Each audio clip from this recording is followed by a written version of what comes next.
नमस्कार दोस्तों, आप लोगों का स्वागत है मेरे यूट्यूब चैनल अक्षय तिवारी पर। जैसे कि हम इस चैनल पर हमेशा बात करते हैं देश की, तो आज भी हम एक ऐसे देश के मुद्दे की बात करेंगे जो किसानों से संबंधित है और किसान इस देश के लिए बहुत महत्वपूर्ण है क्योंकि वो अन्नदाता होते हैं।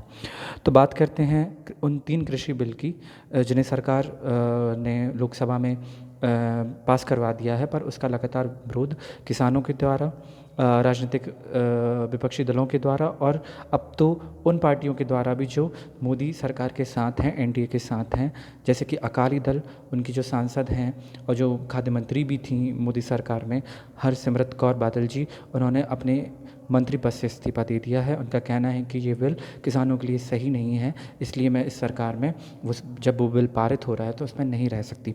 तो बिल क्या है? पहला बिल है कृषि उपज व्यापार और वाणिज्य संवर्धन और सुविधा विधेयक 2020। दूसरा बिल है कृषक सशक्तिकरण एवं संरक्षण 2020। तीसरा बिल है आवश्यक वस्तु संशोधन विधेयक 2020।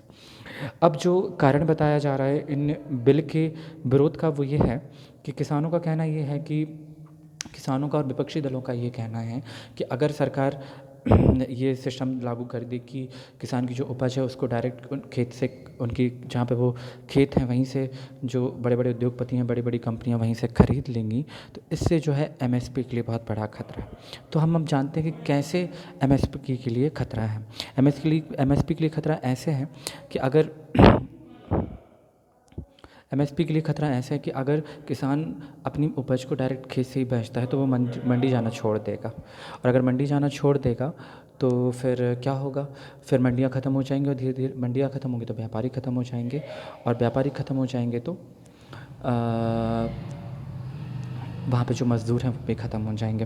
तो इससे सरकार भी एमएसपी लागू करना छोड़ देगी, और जब सरकार एमएसपी लागू करना छोड़ देगी तो जो बड़े बड़े उद्योगपति हैं जो किसान से डायरेक्ट खेत से अपनी उपज को खरीदते हैं वो लोग मनमाना रेट फिर लागू करेंगे, मनमाने रेट में जो उपज है उसको खरीदेंगे।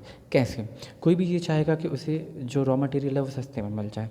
जैसे अडानी जी की बात करते हैं, उनका फॉर्च्यून का चक्की आटा आना स्टार्ट हो चुका है जिसे वो मार्केट में लगातार सेल कर रहे हैं। अब जब वो डायरेक्ट खेत से किसानों से उपज उनकी खरीदेंगे, गेहूँ खरीदेंगे, और सरकार अगर एमएसपी लागू नहीं करेगी तो वो किसी भी मनमाने रेट में और सस्ते रेट में गेहूँ को खरीद लेंगे और उसका फिर आटा बनाकर अपने ज़्यादा से ज़्यादा प्रॉफिट में उसको देसी जनता को बेचेंगे।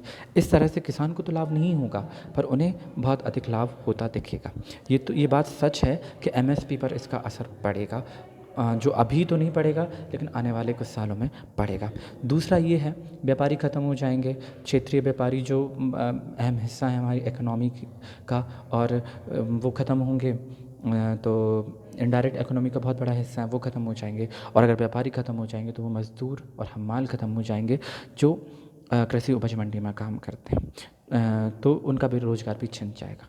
हम लगातार ये चीज़ देख रहे हैं कि मोदी सरकार के कुछ ऐसे कदम, जैसे जीएसटी, गलत जीएसटी, नोटबंदी और फिर इसके बाद लॉकडाउन, इन सब कदमों के कारण हर तरह से देश के नागरिकों का रोज़गार छिना है। एक और ऐसा बिल सरकार लेके आ रही है जो कृषि के लिए है। इससे जो कृषि से संबंधित लोग हैं, चाहे वो व्यापारी हों, उनका व्यापार ख़त्म हो जाएगा। छोटे व्यापारी जो मंडी में नीलामी करते हैं उनका व्यापार ख़त्म हो जाएगा। उन व्यापारियों के जो हमाल काम करते हैं और वो हमाल भी धीरे धीरे ख़त्म हो जाएंगे। तो सवाल यही है कि कैसे भी करके इस बिल को लागू होने देने से रोकना है। जो पुराना सिस्टम है, अगर बात करें पंजाब हरियाणा की, उन राज्यों की सरकारों का, उन राज्यों के किसान संगठनों का, उन राज्यों के किसानों का ये कहना है कि हमारा जो मंडी सिस्टम है वो पूरे विश्व में सबसे बेहतर है, और यहाँ पर टैक्स भी 4.5% है। तो इस वजह से हम नहीं चाहते हैं कि ये सिस्टम ख़त्म हो। तो बस बात यही है, कुछ यही मुद्दे हैं, ये 3 मुद्दे हैं जिनसे ये लगता है कि ये किसानों के लिए भी सही नहीं है, उन व्यापारियों के लिए भी सही नहीं है, और साथ ही साथ जो हमाल काम करते हैं मंडी में उनके लिए भी सही नहीं है। बस और फिर ये भी है कि जो लोग फॉर्च्यून और उसका आटा नहीं खरीदते हैं तो और डायरेक्ट गेहूँ लेकर उसको पिसवाते हैं, उसका आटा बनवाते हैं, ऐसे लोगों के लिए भी गेहूँ का मिलना बहुत मुश्किल हो जाएगा, क्योंकि मंडियाँ रहेंगी नहीं, तो फिर उनके लिए अनाज मिलना बहुत कठिन हो जाएगा। इसलिए ये सब कुछ गलत लगता है और इसका विरोध लगातार हो रहा है। अब निर्णय आपको ये लेना है कि जो विरोध सही है, गलत है, ये आपके ऊपर है। तो मेरा समय हो गया। जय हिंद, जय भारत।